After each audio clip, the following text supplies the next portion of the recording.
What's up, folks? This is your boy Dino, aka Solid Five, and this is Cali DTO. Today I got a guest. We have Deana Alagna. How you doing? Good. How are you? Great. And you are the owner, founder of Rock Bottomed, Yeah, right? rock bottoms. Yeah, Rock Bottom. Okay. And you're based out in Jersey. Yeah, so Jersey and everything that I produce and make is made in New York City in the garment district. Okay. And so let's go back in time a little bit. Let's talk about your upbringing. Obviously you got caught onto fashion early on. Yeah, so I grew up in a very big Italian family. My grandparents were immigrants, so I got to experience what I say is the American dream. You know, they came here with nothing Mm. and they really showed me what hard work was, more of building a family and making something of yourself. And my grandmother was a seamstress. And throughout my childhood, I was always like, playtime for me was like creative, like whatever. And it was before, tablets and everything. Yeah. So, and I had a lot of cousins, so we just kind of like would go free and just like be creative and use our imaginations. And I was always creative. No matter what I did, I would always do it different or find a different way to do it. And as I got older, it kind of just fell into clothing. I never remember ever thinking like, oh, I'm going to be a fashion designer. It kind of just found me. By the time I got to high school, I found out about classes at the Fashion Institute of Technology in New York City. And I grew up, I was born and raised in New Jersey. So it was a stone's throw away. And it was right after 9/11. I was 16 and I started taking classes at FIT. Mm. I was gonna say, like when you grow up and you got a big family and Yeah. technology is not really like a big thing yet. No. Like it's kind of Yeah. magical in a way where like you kind of build those bonds with like your cousins and Yeah. or whatever. Like it kind of missed that. Like now it's like, there's so much technology in our face all the time, and it's like, I mean, yeah, kids are Yeah. still playing outside and stuff, but it's like not nearly as much as it used to be. Not at all. I mean, I remember this is off topic, but I remember reading recently how like an article is called The Great Cousins Decline. And I was like, wow. I'm like, and I understand like how kids today don't know their cousins or certain family members. Yeah, Yeah, kind of wild. it is. Kind of, and in ways I miss the 80s and 90s. I know, I know. I mean, we would just go outside and like my grandparents had a huge garden. I mean, we would do such like fun things and nobody was watching TV. No one was watching a tablet on a phone, Yeah. on Instagram. Yeah. You had to go in when the lights started coming on in the streets. Yeah. Yeah. Crazy That how was it your clock, changed. yeah. Yeah. And so how was your experience at the Institute? I went for like one class when I was 16. I was a sophomore in no, junior in high school, and I took classes when I was like the remainder of my time in high school. I took classes on the weekend. So I went to school basically 6 days a week for like 2 years. And then I went full time when I graduated high school. And it's really Fashion Institute is not like many colleges. I don't think I had a genuine college experience Right. because I had to know before I even went into the school what program I was applying for, what I wanted to do, which was fashion design. I had to know right away. There was no time for me to be like, oh, I can decide my second year. So I had to go right into it. Mm. And it was really industry. It was like the industry. It was very like cutthroat, but it was very, fast paced.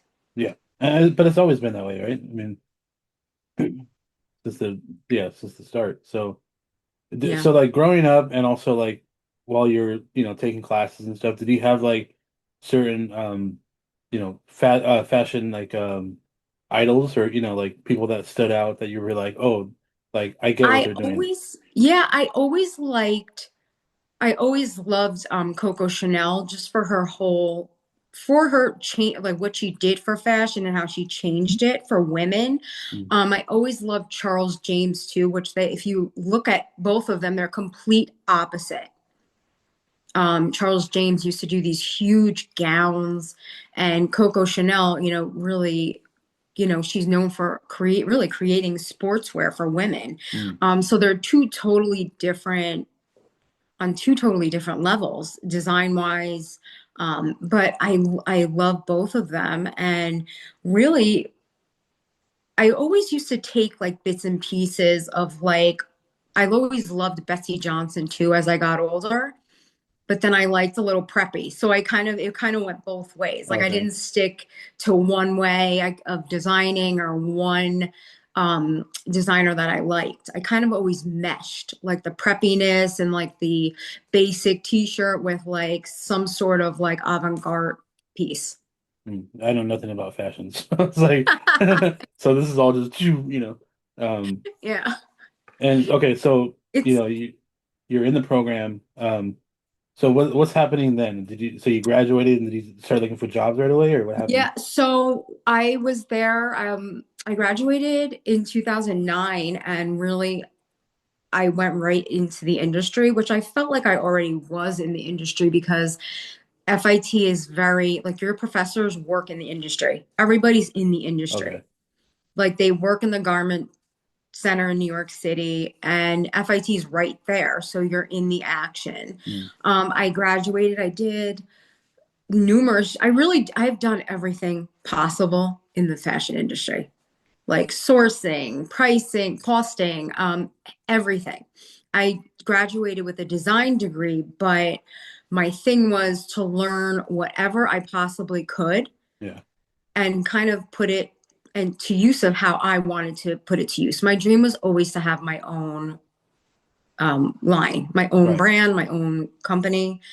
And I just from the if I could have, I would have started before college to have my own, brands. But it takes a lot, and it Hmm. takes a lot of learning, Yeah. a lot I'm of learning.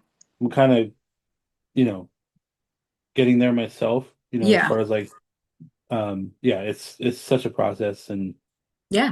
over time you just learn so much and absorb everything.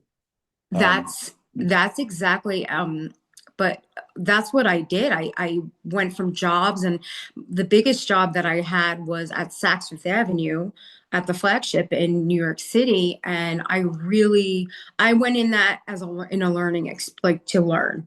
right. I left actually a year ago to pursue rock bottom full time, but that was my biggest job. I had little jobs here and there, and I designed bridal wear and mother of the bride. And really everywhere I went, I learned, I picked up like fabrics, like where to get fabrics, how to source them, really anything I could learn. And when I went to Saks, that's what I decided that was going to be my learning experience, really. And I knew that store better than people that work there for like 25, 30 years Mm. because I went in and I was like, okay, let's learn everything we can about fashion, retail, customer service, everything. Because it benefits me because I Right. deal with customers. So that's really what I did. I worked in the alterations department, and like any industry, fashion is cutthroat, Yeah. especially in New York City. Hmm. It's cutthroat. I'd have people yelling at me, I need a pair of pants. They were supposed to be done 10 minutes ago. Meanwhile, it's hours that they're not. So I decided to leave last January to Hmm. pursue everything. But I started rock bottom as I was working at Saks. Okay. And I really, like I said, I learned everything. And when I left, there were young interns there. And I said, I'm going to give you advice. You learn as much as you can here, and then you go and you do what you want and take it and go open your business, Right. do something else.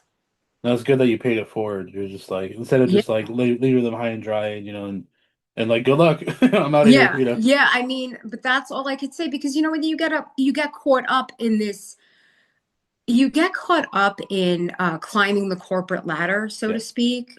And I know a lot of people can agree with that. And, a lot of people are in it. And it's for them. And I was learning that it really wasn't for me. Right, right.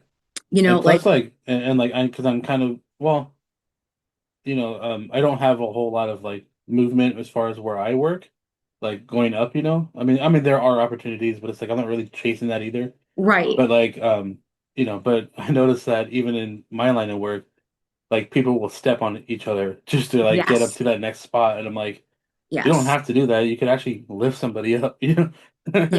Like it's Yeah. just it's kind of crazy, but and I was gonna say you did the smart thing of like absorbing everything, especially knowing that you're gonna Yeah. start your own thing, Yeah. eventually. It's like you Yeah. did exactly what you're supposed to do. Yeah. I Some people mean, just get stuck in the grind and they just like, they do that do. one thing for so long. So They do. I literally would go every day. I would give it my all. I would say like if I had a problem or a thought, I would think about it a few minutes in the morning and I would not think about it again till like the nighttime because it was so chaotic and crazy during that day. yeah, And I had a lot of people that would lean on me because, other people don't really care. They didn't care as much as I cared. right, right. I cared to make sure things were done right and things were done the right way.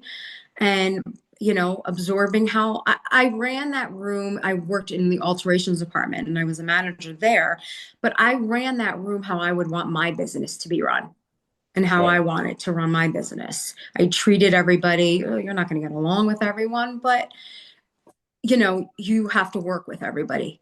You have a job. So how was like you said last year you quit Yeah.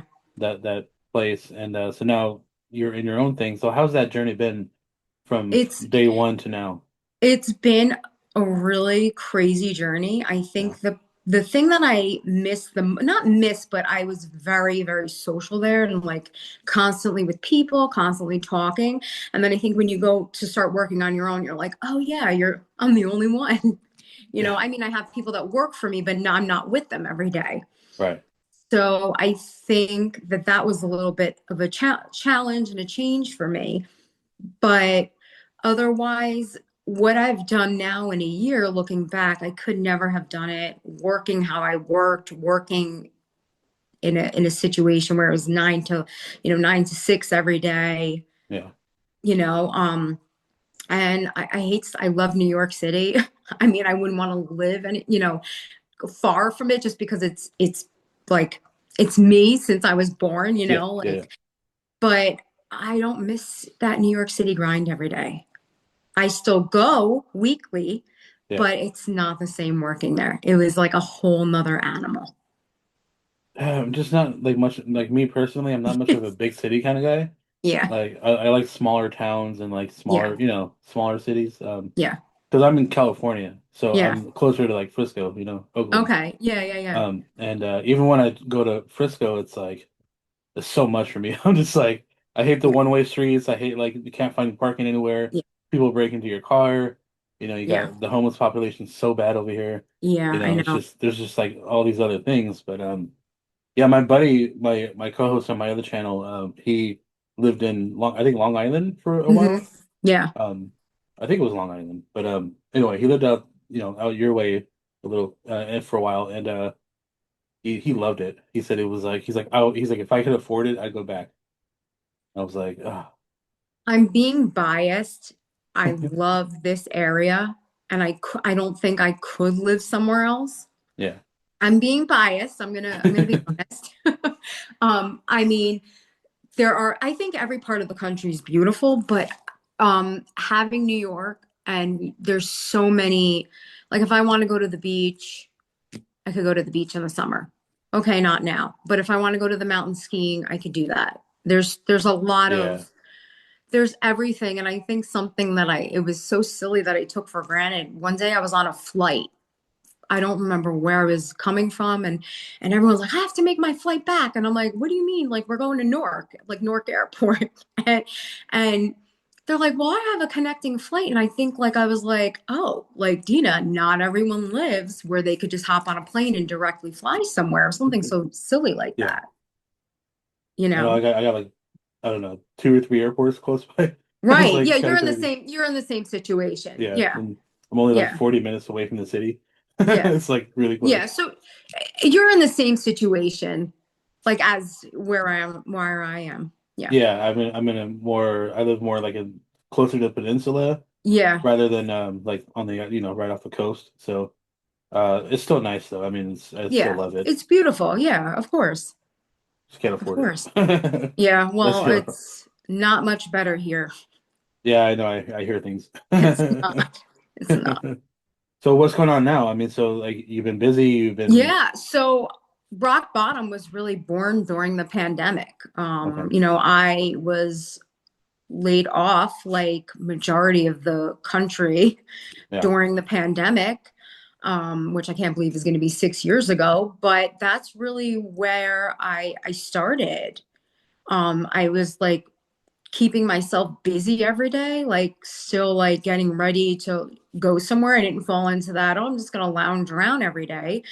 And I was looking through things that I had sewn, that I had made, and I was like, wow, a lot of it, are bottoms. And I started to take them out and I'm like, And I don't, one day I was actually like sitting outside and I said, oh, the world's hit rock bottom. And Uh, yeah, I just kind of was like, okay, I like that name, rock bottom. I wrote it in a notebook and a year later I found it and I was like, oh yeah, that's what I was going to call it. Something totally different. I always wanted to have my own clothing brand, but I never wanted, I never thought it was going to be like called rock bottom. I thought it was going to have something to do with my name.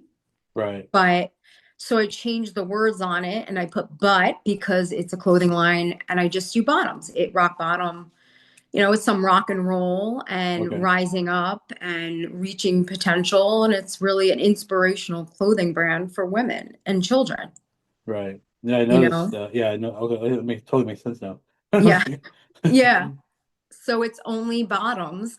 And from the pandemic, a year later, I officially launched it and I worked at Saks and I did both for quite a few years, a little longer than I expected. But as I did, my clothing brand turned into a create your own clothing brand.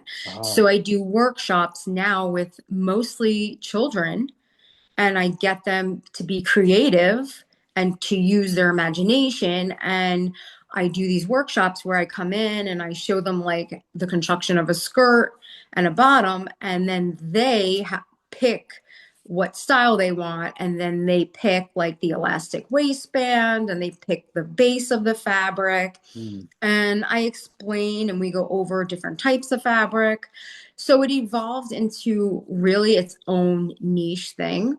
right. Not only being about bottoms, but more of a create your own workshop. That's awesome. Yeah. Yeah, very like interactive with, especially with like Yeah. the Yeah. people. Yeah. Yeah. No, I And the love more that. I do them, I'm sorry, the more I do them with children, they're like, oh, I get to, I'm like, yeah, I'm like, don't do what your friend does. Do something different, Right, right. use your own imagination, and try to be your own person, not look at someone else. And they're not on a tablet. Yeah, yeah. Okay. They're not on a tablet, you Playing Candy know. Crush Yeah, or whatever it playing is. a Yeah. game. Yeah. I'll be talking to my mom and she's playing Candy Crush. I'm like, I guess you're not listening. Wait, just hold on. Let me just swipe it. Yeah. Yeah.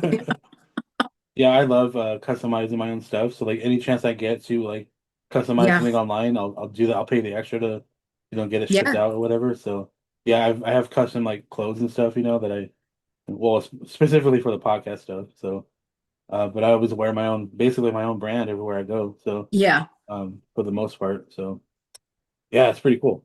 Yeah. I love that. So what are some of your goals in the future? Are you just looking to expand or you just No, I'm looking to expand. I mean, over the past year, I really got into the more of the create your own and workshops for, younger children. But no, I am looking to expand. I'm looking for a retail location. My mm, ultimate goal would be to be in New York City in yeah, Soho. That would be like, that's like my big goal, but just because it's an artsy, there's a lot of foot traffic, a lot of yeah, tourists, a lot of, people that walk by and it's a different type of clothing brand. I don't really think there's anything else like it where you can make your own. Yes, I stick to just skirts now, but maybe in the future I will expand. We're started slowly with pants, Okay. but I that's my ultimate goal. I mean, this year just keep on working with, doing workshops, and I'm looking into a small like little retail location in New Jersey, but ultimately I would like to be in Soho in New York City. Gotcha. Well, yeah, I mean that's the Yeah. idea. I mean, Yeah. the Yeah. basic one of the one of the fashion capitals of the world. So, Exactly. um, Exactly. yeah, fun fact, like 10 years ago, I worked in a warehouse and it was a startup company and they their first thing was to make bridesmaid dresses.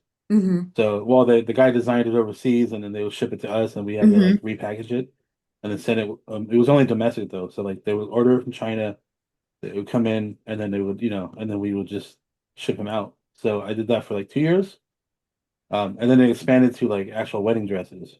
Wow. So yeah, so it kept growing and I actually quit at one point and came back and like they had moved warehouses and stuff like that. And I was like, man, you guys are like getting big, And then they got to like even a bigger place after that I quit again. So but I was like, man, it's just so crazy how like the expansion of certain things can, whether you can either like be successful or you can just What? crumble and Yeah, you're just just like, yeah.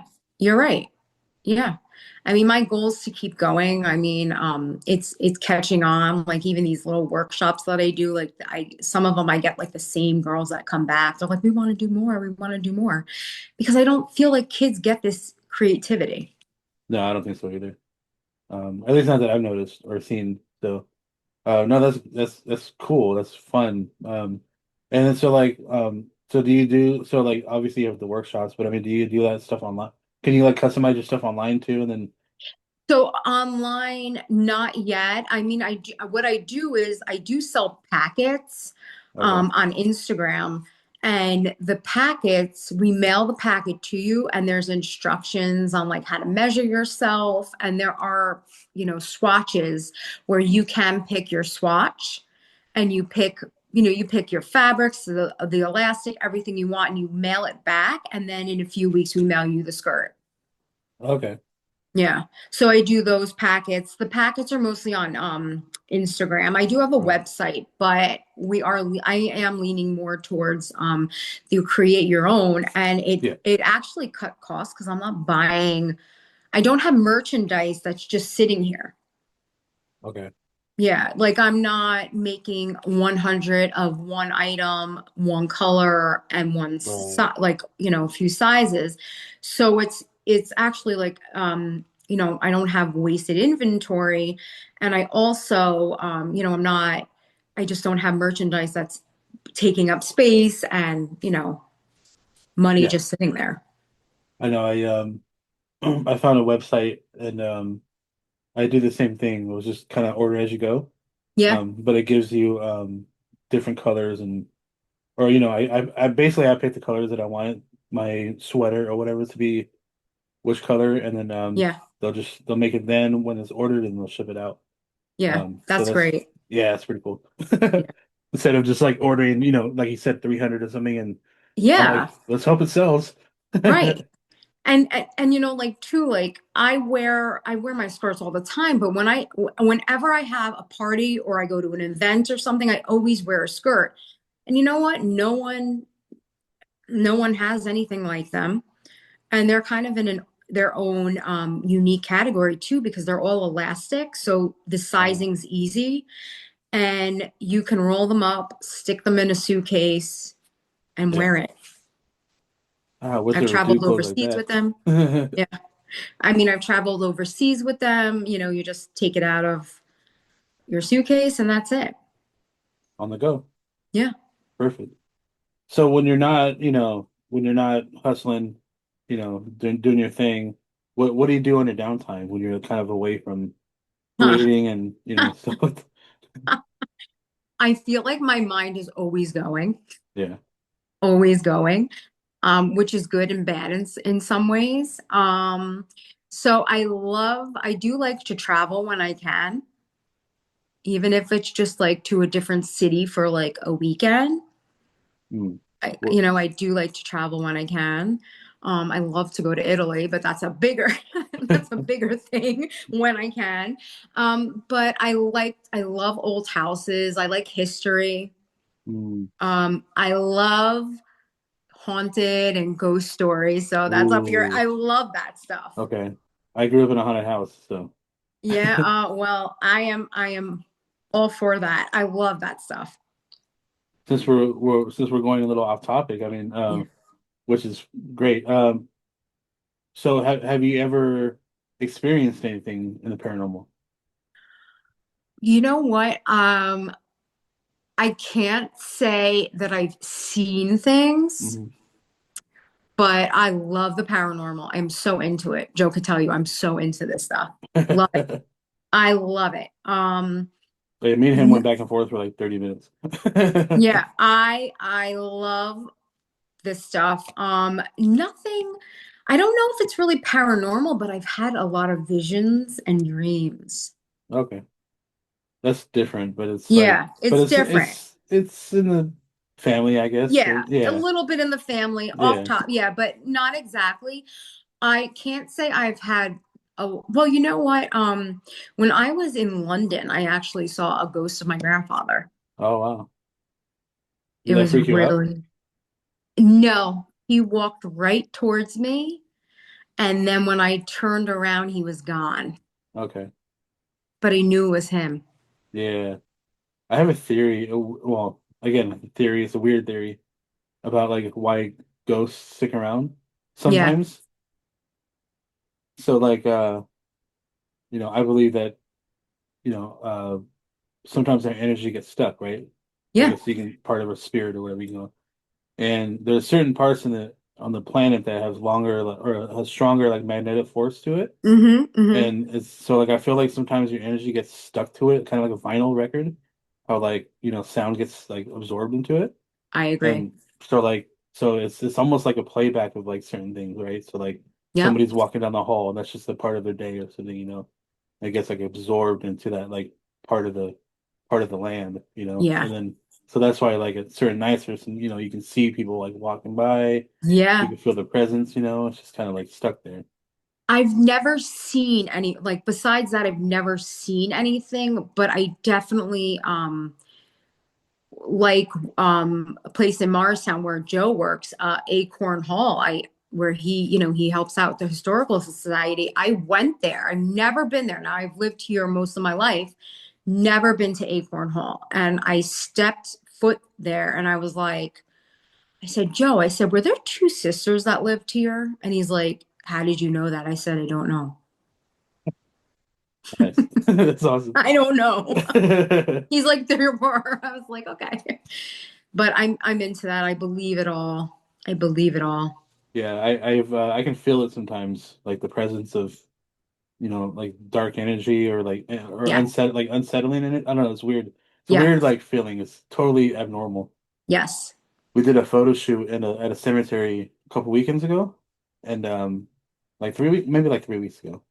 I mean during the day it wasn't nothing illegal or nothing. It Yeah. was just like we did it for the other channel, and we're being a couple weirdos. We're wearing masks and stuff like that, and just Yeah. going around having a good old time. And the moment I stepped near like the first like mausoleum, I forgot how you Yeah. say it. Yeah. I'm like the worst with words, but like I like felt an energy like coming off of it, and I was like, oh. But that was like the only time I felt it though. It was weird. It was like, but there were so many people walking through the cemetery, like their dogs and stuff like that. Like, I feel like when there's so much activity going on somewhere, like it's harder to like sense things Yeah. because there's so I much agree. distraction. So, Yeah. There's a beach town all the way at the end of New Jersey. It's the oldest beach town resort in America. And it's known for like the Victorian homes, like all the presidents, like in the uh, 1800s used to go. It's very haunted. And there's old houses. And when you walk in some of them, you can feel it. I've oh walked man, in some, and I took a tour of one, and my mom was with me, and she's like, I feel like they're looking at us. I'm like, yeah, they are. They are. yeah. Yeah. I've gone to a tour before in Vegas, and there was a couple rooms where I was like, oh, I feel it. There's something dark here. Yep. Uh, there Yeah. was like there was even an exorcist chair, and like I got too close to it, and I was like, ah, like Yeah. You it was feel, yeah, so I feel it too. intense. Yeah, yeah, it Yeah. was crazy.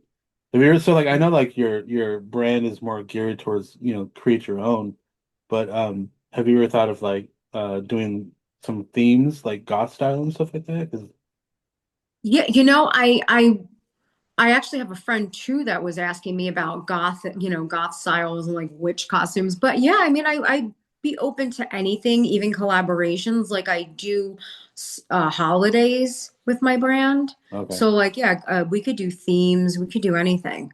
So eventually I would like to have like, a couple times a year specific themes or like holidays where you can create your own with specific fabrics. right. Yeah, because I was asking because like my other channels were exclusively like horror, so Yeah, we it's could do like horror. We could do anything. I was like, oh, I wonder if any of my peoples would like to order something. Yeah, we could do, yeah. This year is a killer for you because I know it's still early. There's still so much going on. Yeah. I mean, do you have any more steps to go besides like wanting to open a shop more closer to the city, or is that This year, I think I'm focusing on, I have workshops already booked, but okay? maybe some collaborations with other designers. But I'm looking to open like a small like boutique or something, Yeah, in New Jersey where, you can come in, you can create your own, maybe you can bring wine in, you can kind of make it like an activity. right. Um, but that's my goal for this year to get some kind of space Yeah, because it's a social and creative clothing brand. right, right. And I want to bring people together to create and, do something they wouldn't do at home. But like I said, the end goal, the biggest goal I have is to be in the city Yeah, at some point and because maybe franchise it. I can totally see that like having Mhm. your own little space and then like having Yeah. like a workshop room or something like that, so like Yes. people can just Yes. like schedule specific days or something like that where Yep. people Yeah. can just kind of like rent their own space for like a couple hours or how I don't know how long it takes Exactly. No, that's to exactly what my goal is. Yeah. yeah, that'd be Yeah. awesome. Yeah. That's what I want to do. Oh man, well I hope that works out. I mean, because again, you still have a lot of time. I mean, not just this year, but I mean, years to come. So, because I know these things are a slow grind, and as a podcaster, I know Yeah, it's like, when you work for yourself and you're trying to build something, it doesn't happen overnight. yeah, it's intense. I mean, I've been at this for 5 years now. Yeah. Like in different iterations of Yeah. different channels and stuff, and so I Yeah. get it. It's like, well, I mean, Yeah. different. It's a different pace, obviously, It is. but like yours is like way more like go go go, Yeah. and mine's just kind of like figuring out what the next episode's going to be, Of course. kind of thing. But Of course. yeah, Yeah. You just got to keep moving forward. yeah. Like But I tell everyone, they're like, well, would you go back? I could knock on whatever. I would never go back to my old job. I don't think it was healthy for me right, and it wasn't productive for me. And you just got to kind of like, I went on my own and now that's the way I'm going. yeah, and as Yeah. it should. I mean, Yeah. Right. yeah. Right. Like I said, it took a long time, and like last year was like the first payoff year, kind of. Like not See? even, not financially, but like goals. Yeah, of course. Goals were Right. definitely met. I'm like, fine. It only took like 5 years or whatever it was. But you did So it. Yeah. yeah, I was hitting mark after mark. I'm like, what the hell's going on? Yeah. Well, Like, that's what I knew in 2024. I'm like, I gotta get out of here. I'm like, I gotta get out of here. I walked out one day, and something had gone on. Like I said, it was New York City. I'm dealing with clients that spend millions of dollars. And I walked out one day because something happened, and I was so flustered. I don't know how I got from Saks to the subway. mhm. I don't even know how I walked there. I don't even remember because in my mind, I was like, I didn't save anyone's life today. I didn't help anyone. I didn't cure anything. What am I doing? Yeah, And I was like, that's it. And I made the decision in December of, well, really in the fall of 2024. And I said on New Year's Eve of 2024, I'm like, guess what? I'm resigning. I'm done. At least you made that jump though, I you know? did. Because I some people did. won't even do it. Yeah. Yeah. You know what? It's also like being comfortable. Of course, I was comfortable there, Yeah, but it was either comfortable or growing, making somebody else money or myself, right. paying off one day for myself, the Yeah. payoff for me. Yeah. I saw this thing on I don't even know. It was like I don't know if it was a talk show or something, but Ice Cube, the rapper, he like was saying like if you don't have 5 years to invest in something, then what are you doing here? Like, like don't even waste your time. Like nothing's given to you, you have to work for it, Like, and I was like, yeah, that makes sense. It took me like 5 years. Yeah. Like it's crazy. Yeah. He's So right. that's like I tell everybody that every single time they're always like, so how do I do this thing or this thing? I'm like, you just got to keep doing it. I was Mm-hmm. like, the moment you quit, like that's it. Like Yeah. you have to, as Yeah. frustrating as it is, just keep pushing forward. So that's kind of my advice to everybody every single Totally time I agree. see them. I Totally was agree. like, and I'm always just like, I'll try to help as much as I can, but there's only so much I can do also. So, Exactly. um, yeah. So Yeah. whoever's listening, that's your advice. Yeah, and it's the best advice you can give someone. I mean, someone I heard the makeup artist Bobby Brown, like she said someone said to her one day, "Oh, how did you start?" And she's like, "I just did it." And Yeah, I couldn't agree with her more because I didn't have money to start my business. Like you know what I mean? Like I didn't have I wasn't funded, nothing. right. I remember I just had an idea and I just started it with whatever I could and however I could. I just started. And I think that's the best advice to anyone, just start. And when I left my job at Saks, people were like, "Oh, well, you have," I'm like, "Oh, listen, my parents are very supportive and I wouldn't be where I am without them, because of their support. But financially, like, I'm like, come on, like, Yeah. no, that's, no, I didn't. Did it myself. I know it's just so funny because I'm like, I grew up poor, so I'm like, I don't know how, I don't know. It's just weird to like, I get, um, yeah, yeah, the yeah. struggle's real. It is. And like I bring up my grandparents, my maternal grandparents, but it's true. I mean, they came to the US, they had nothing. Right, right. My grandfather had nothing and he was a barber and he made something of himself, but nobody gave him that. No one gave it to him. He worked for it. Yeah, my He uh had my nothing. great my great grandfather was in World War II. So he got money from like after that, and bought a bunch of property in California, and then my some of my family still lives on that property now. That's So crazy. like it's generational. So I'm like, oh man, I hope I could do Yeah. that one day. Like, Yeah, you know, yeah, yeah. but none by any means none of us are rich. We're all No, I we're all mean, very broke. and my thing is too, like I want it, I'll figure it out, I'll do it. Yeah. Well, until then, cheers. This will be a busy year for both of us. It already is for Yes, me. all the best for you. It was so good to meet you. Yeah. We'll keep in touch. Yeah. I'm gonna drop whatever social. I'll drop your website on the description below. We'll Well, keep I them. always tell everybody to rise up and rock on and keep on rocking There you on. go. Even if you hit rock bottom, right? Yeah, when you hit rock bottom, you can only go up. You can only make something good out of it. Yeah, you can't go further down. No, I love how you started that. But anyway, Thank you. and for those that are listening, I am on the IG. I am Cali_DTO, as you know, most of you. And that's it. I'm not sure when this will come out, but it will come out eventually. And until then, it was nice meeting you, and we'll keep in touch. Thanks. All right.